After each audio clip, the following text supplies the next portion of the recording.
Hello students, आगे बढ़ते हैं इसी चैप्टर के सोर्सेज ऑफ ड्रग्स। हमने लास्ट वीडियो में plants as sources of drugs के बारे में पढ़ा था। आज हम इसका नेक्स्ट पार्ट लेते हैं, part 2, that is animals and microorganisms as sources of drugs. Part 1 देखने के लिए आप मेरे चैनल पे जाकर उसको देख सकते हैं। So let's start. Animals as source of crude drugs.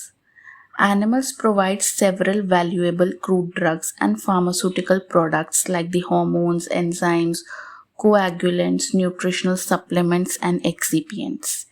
अब ये excipients word जो है ये शायद कुछ लोगों के लिए नया हो। Excipients are those substances that are added in a medicine that do not show any pharmacological activity. मतलब जैसे टैबलेट हो गई, कैप्सूल हो गई, सब में हम बाइंडिंग एजेंट, फिलिंग एजेंट या फ्लेवरिंग एजेंट्स ये सब जो डलते हैं, दोज आर एक्सिपिएंट्स। ठीक है। सो nearly 1 to 5% of active modern pharmaceutical drugs are obtained from animals, in contrast to plant-based drugs which are about 25%. सो आप देख रहे हैं कितना फ़र्क है। जो प्लांट बेस्ड ड्रग्स हैं वो 25% है मॉडर्न फार्मास्यूटिकल मार्केट में, और जो एनिमल बेस्ड ड्रग्स हैं that are only 1 to 5%. Animals based drugs can be obtained from whole animals, body part, organs, glandular secretions, body fluids and other animal products, and they can be used either directly or after purification. तो हमारे जो animal से हमें drugs मिलते हैं वो पूरे organism से भी मिल सकते हैं, किसी ऑर्गन से मिल सकते हैं, बॉडी फ्लूइड से, ग्लैंडुलर सीक्रेशन से, और इसके अलावा बात यह है कि या तो ये ऐसे ही डायरेक्टली यूज़ कर लिए जाते हैं या फिर इनकी प्रॉपर प्योरिफिकेशन के बाद इनको एज थेरेप्यूटिक एजेंट्स यूज़ किया जाता है। Although many traditional animal derived drugs remain important, advances in biotechnology have reduced dependence on animal sources for several therapeutic agents. अब एग्जाम्पल है इंसुलिन का। पहले इंसुलिन जो थी वो कैटल के पैनक्रियास से ही प्रोड्यूस करी जाती थी, लेकिन अब जैसे जैसे बायोटेक्नोलॉजी एडवांस हुई, अब वो बायोटेक्नोलॉजिकली प्रोड्यूस की जाती है। तो ऐसी बहुत चीज़ों का जो सोर्स है वो शिफ्ट हुआ है टुवर्ड्स ये बायोटेक्नोलॉजी। यहाँ पर हमारे आपके सामने एक डायग्राम है जिसमें आप देख सकते हैं कि जो एनिमल डिराइव्ड ड्रग्स हैं वो क्या क्या सोर्सेस हो सकते हैं उसके। Number 1 is glands and organs. जैसे पैनक्रियास से हमें मिलता है insulin and glucagon. Then thyroxine from thyroid gland. Thyroxine use होता है बोथ हाइपरथायरॉयडिज्म और हाइपोथायरॉयडिज्म में। Then stomach mucosa produces enzyme pepsin which is used in various gastrointestinal issues, and pituitary gland produces oxytocin or vasopressin. Second हो गया biological fluid and secretions. First is the human urine जिससे हमें human chorionic gonadotropin मिलता है। ये जो हमारा है HCG कहते हैं इसको, इसकी एब्रीवेटेड फॉर्म है HCG। ये प्रेग्नेंट वुमेन के यूरिन में पाया जाता है, तो इसको इनफर्टिलिटी ट्रीटमेंट्स में यूज़ किया जाता है। Second is the captopril which is obtained from various snakes. Snake venom से ये मिलता है और इसको it is used as a anti hypertensive drug. Third is oils and waxes. इसमें आ गया हमारा कॉड लिवर ऑयल या फिश लिवर ऑयल। सर्दियों में अक्सर विटामिन ए और विटामिन डी एज की न्यूट्रिशनल सप्लीमेंट की तरह ये टैबलेट कैप्सूल्स यूज़ होती हैं। देन लेनोलिन जो है वो कॉस्मेटिक इंडस्ट्री में इसका बहुत यूज़ है, क्रीम बेस वगैरह के लिए। बी वैक्स भी कॉस्मेटिक इंडस्ट्री में यूज़ होती है। लास्ट हो गया एंजाइम्स एंड प्रोटीन्स, जैसे जिलेटिन कैप्सूल शेल्स बनाने में यूज़ होता है, बताया ना मैंने अभी एक्सिपिएंट्स, तो ये एक एक्सिपिएंट ही है। देन हनी कॉस्मेटिक्स में भी इसका यूज़ है, इसके अलावा एज कफ सप्रेसेंट भी यूज़ होता है honey. Then shellac and the last one is cantharidin. Cantharidin आगे पढ़ेंगे हम, इसका यूज़ आगे जब हम ड्रग्स देखेंगे. तो आगे बढ़ते हैं. Drugs obtained from animal sources. अब ये लिस्ट है टैबुलर फॉर्म में. पहला है आपका हनी, वो मिलता है honey bee, that is Apis mellifera, which is used in wound healing, antimicrobial and cough suppressant.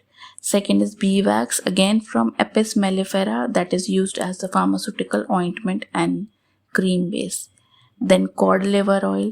cod liver oil cod fish से मिलता है, जिसका scientific name है Gadus morhua, and it is a rich source of vitamin A and D and is used as a nutritional supplement. Heparin. Heparin is obtained from intestinal mucosa of pigs or lungs of cattle. ये as anti coagulant use होता है. और heparin का जो इसकी history है वो हम आगे आने वाले स्लाइड्स में देखते हैं. इंसुलिन हिस्टोरिकली मिलती थी हमें पैनक्रियाज और पिग्स एंड कैटल से, लेकिन जैसे जैसे बायोटेक्नोलॉजी एडवांस हुई अब उसको बायोटेक्नोलॉजिकली प्रोड्यूस किया जाता है and it is used in the treatment of diabetes mellitus. Then we have lanolin which is sheep से मिलती है, ये भेड़ से, उसके वुल फैट से, and is used in as an emollient and ointment base. Gelatin is obtained from animal skin and bones and it is used as capsule cells and tablet coating. Then enzyme pepsin जो कि मिलता है gastric mucosa of pig, sus scrofa, and it is used as a digestive enzyme. Then leeches मिलता है हमें, leeches हमें देते हैं क्या बोलते हैं, एक एंटीकोएगुलेंट. और लीचेस जो एनिमल्स हैं वो एक कंपाउंड, एक सब्सटेंस प्रोड्यूस करती हैं जिसको कहते हैं हिरोडीन, which is actually the anticoagulant. तो जो माइक्रो सर्जरीज होती हैं उसमें ताकि खून के बहाव की वजह से रुकावट ना आए, इनको यूज़ किया जाता है. ये ब्लड को कोएगुलेट कर देती हैं और सर्जरीज करना आसान हो जाता है. इसका सबसे पहला जो जिक्र है वो है सुश्रुता संहिता में. ये सुश्रुता संहिता के बारे में आपने 12th स्टैंडर्ड में पढ़ा होगा. Next is snake venom. इससे हमें मिलते हैं कई drugs which are for research for hypertensive and anticoagulant agents. Then shellac is obtained from the female lac bug, जिसका साइंटिफिक नेम है Kerria Laka, and it is used in enteric tablet coating and moisture and light protection and taste making के लिए इसका इस्तेमाल होता है. Then we have cantheridine which is obtained from male blister beetles and it is used as a blistering agent to treat skin growth and viral warts. Skin tags वगैरह हो जाते हैं कभी कभी स्किन पे, उस सबको ख़त्म करने के लिए ये कैंथेरिडीन का यूज़ किया जाता है. अब नेक्स्ट इसका है advantages. So first one is the high target specificity. Since the animal peptides and proteins are 10 to 40 times larger, they serve as precise biological molecules. क्योंकि साइज में बड़े होते हैं और एकदम प्रिसाइज होते हैं, तो इससे इस चीज़ का फ़ायदा है. Second is fever side effects. it's more or less the same thing since they are highly precise. एकदम targeted होते हैं तो there are very fewer side effects or untoward effects. Third is complex molecular structure. Biological molecules synthesized in animals naturally are intricate and thus laboratories are unable to mimic these complex structures. अब ये जो animal से हमें drugs मिलते हैं they are highly complex in their structure, बहुत intricate structures होते हैं जिसकी वजह से इनको लैब्स में बनाना मुश्किल होता है और उसी रीज़न की वजह से ये हाईली टारगेटेड भी होते हैं. Fourth, vital hormone replacement. कई हार्मोन रिप्लेसमेंट थेरेपीज़ के लिए एनिमल डिराइव्ड ड्रग्स यूज़ होते हैं, जैसे थायराइड हो गया जिसमें थायरॉक्सिन यूज़ होता है. देन डायबिटीज़ में इंसुलिन यूज़ होता है. यही 2 एग्जाम्पल्स हैं इसके. सो जहाँ एडवांटेजेस होंगे वहाँ थोड़ी लिमिटेशंस भी होंगी. So the first limitation is ethical and animal welfare concerns. Deriving drugs from animals may cause pain, sacrifice and suffering of animals, and thus animal welfare possess strict regulation. भाई जाहिर सी बात है, जब किसी भी जानवर से कोई ड्रग निकाला जाएगा तो जानवर को तकलीफ पहुंचेगी, दर्द भी होगा, परेशान भी होगा, तो वो थोड़ा वेलफेयर कंसर्न्स में आ जाता है. Second is risk of disease transmission and contamination. Since these drugs are being derived from animals, they may contain various viruses, bacteria or prions. तो जिसकी वजह से प्योरिफिकेशन बहुत ज़रूरी हो जाता है ताकि ये वाले डिजीज़ पास ऑन ना हो. Then is third one is limited availability of some animal products. Now, since some medicinal animals are endangered and rare, and at the same time they are also difficult to breed, तो जिसकी वजह से जो supply होगा हमारा वो compromise करेगा. जाहिर सी बात है, ऊपर नीचे होगा उसकी demand, supply. Fourth, religious and cultural restrictions. Some animal derived drugs may not be acceptable to certain sections of society. है ना, कभी कभी रिलीजियस रीजन्स की वजह से आप कुछ कुछ ड्रग्स नहीं यूज़ कर पाते, कुछ section of people. For example porcine, जो पिग डिराइव्ड ड्रग्स हो गए, या फिर बोवाइन रिलेटेड प्रोडक्ट्स, ये सब. Fifth one is the variability in drug quality. जैसे हमने प्लांट्स में देखा था कि जैसे जैसे जोग्राफिकल लोकेशन या टेम्परेचर ये सब वेरी करता है, वह उसके हिसाब से जो बायोएक्टिव कॉन्स्टिट्यूएंट है उसकी क्वालिटी और क्वांटिटी उस पर भी असर पड़ता है. तो वही केस एनिमल्स के साथ भी है.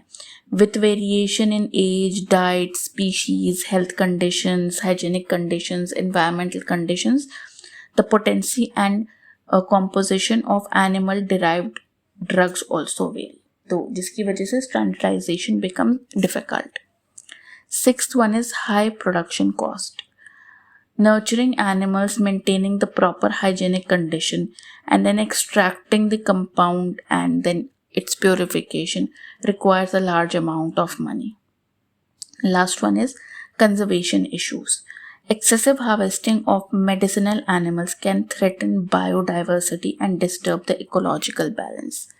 जाहिर है, जब कोई एक भी एनिमल ज़्यादा उसको ब्रीड किया जाएगा ताकि उससे कोई ड्रग हम हासिल कर सकें, तो वो इकोलॉजिकल बैलेंस को डिस्टर्ब करेगा.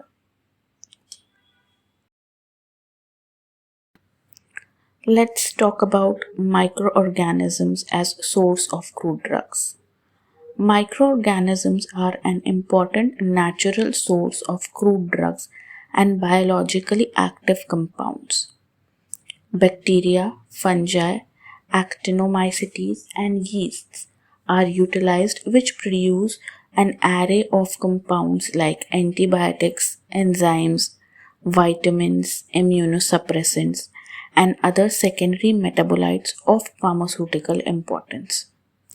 Most microbial drugs are obtained through fermentation under controlled conditions. So ये जो microorganisms हैं वो भी एक बहुत अहम सोर्स है क्रूड ड्रग का, और इसमें usually bacteria, fungi, actinomycetes, yeast, ये इन सब का इस्तेमाल होता है, जो कि बहुत चीज़ें जिनके ज़रिए मिलती हैं, जैसे एंटीबायोटिक्स, वाइटामिन्स, इम्यूनोसप्रेसेंट्स. और जी ये यूजुअली जो है fermentation under control conditions fermentation की जाती है, उससे हमें ये कंपाउंड्स मिलते हैं. अब आ जाते हैं हम क्लासेस ऑफ ड्रग्स जो हमें माइक्रो ऑर्गेनिज्म से मिलते हैं. So first and the most important one is the antibiotics.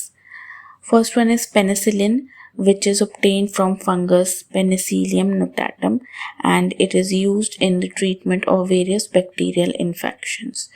So ये penicillium की जो डिस्कवरी है उसकी एक बहुत फेमस स्टोरी है. इसकी जो ये डिस्कवरी है उसको सेरेंडिपिटी कहा जाता है. मतलब ये कि कोई भी चीज़ अगर एक्सीडेंटली डिस्कवर हो जाती है उस इवेंट को सेरेंडिपिटी कहते हैं. तो पेनिसिलियम का पता भी ऐसे ही चला था कि जो भी साइंटिस्ट वर्क कर रहा था किसी अपने प्रोजेक्ट में, वो अपनी पेट्री डिशेस ऐसे ही छोड़ गया, उसके बाद उसकी छुट्टियां आ गई।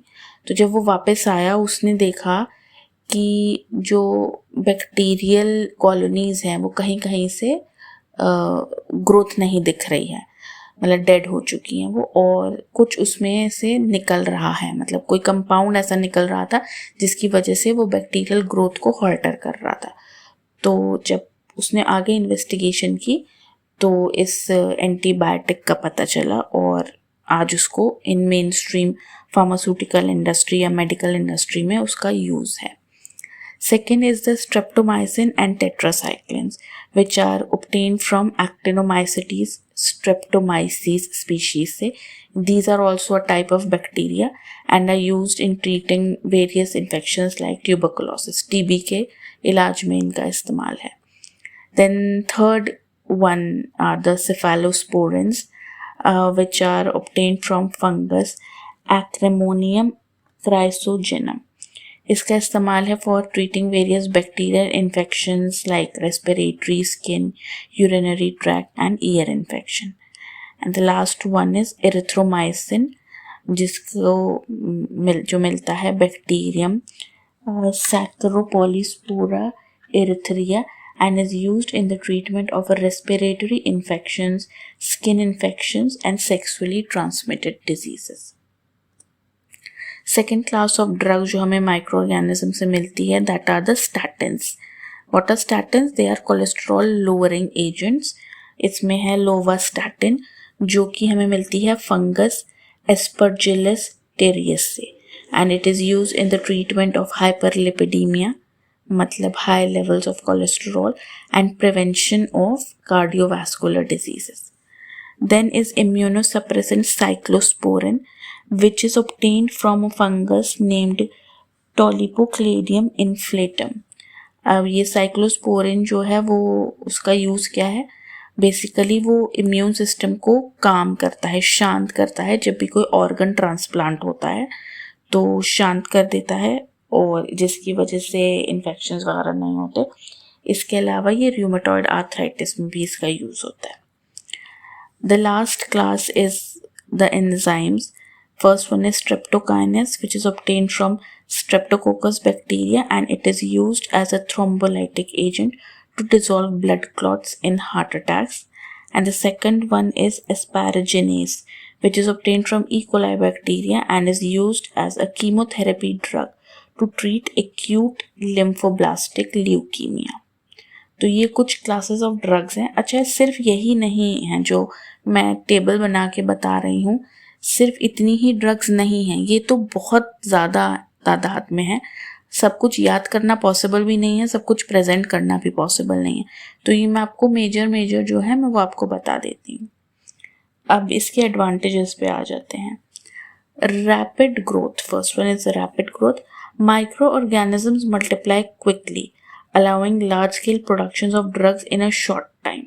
ठीक है, simple.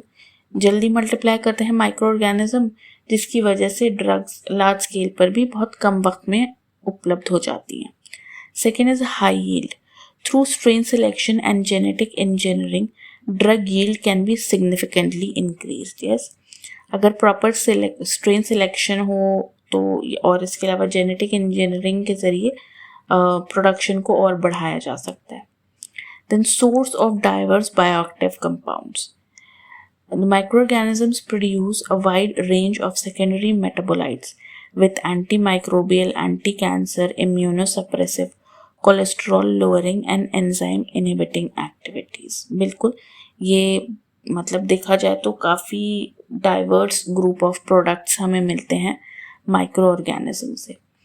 Fourth one is easy genetic manipulation. Now, if the genomes are modified, the microorganisms are able to produce new drugs, or there can even be improvement of the production of the existing one. ठीक है, तो genetic manipulation करके इसको और बेहतर किया जा सकता है. Then reduced dependence on natural sources. Microbial production minimizes the need to harvest plants and animals, helping conserve biodiversity. भाई प्लांट्स और एनिमल्स के ज़रिए नहीं हो रहा, इसको लैब वगैरह में ग्रो करके किया जा रहा है, तो जाहिर सी बात है बायोडाइवर्सिटी पे असर नहीं पड़ेगा. Then the last one is renewable resource. Microorganisms are self-replicating and can be maintained indefinitely in culture condition. It's same biodiversity maintain करने में help कर रहा है क्योंकि इसको लैब में किया जा रहा है. इसके अलावा सेल्फ रेप्लिकेटिंग होते हैं तो काफ़ी लंबे अरसे तक ये जो कल्चर हैं वो इंटैक्ट रहते हैं. Now comes the limitation associated with it. First one is the low yield of metabolite. Metabolite synthesis in minute quantities and thus increases manufacturing cost. Correct.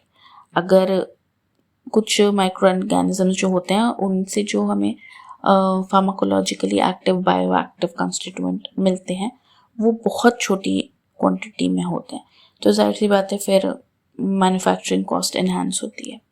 Second is the complex fermentation process. Production requires controlled conditions and small deviations may significantly affect the yield.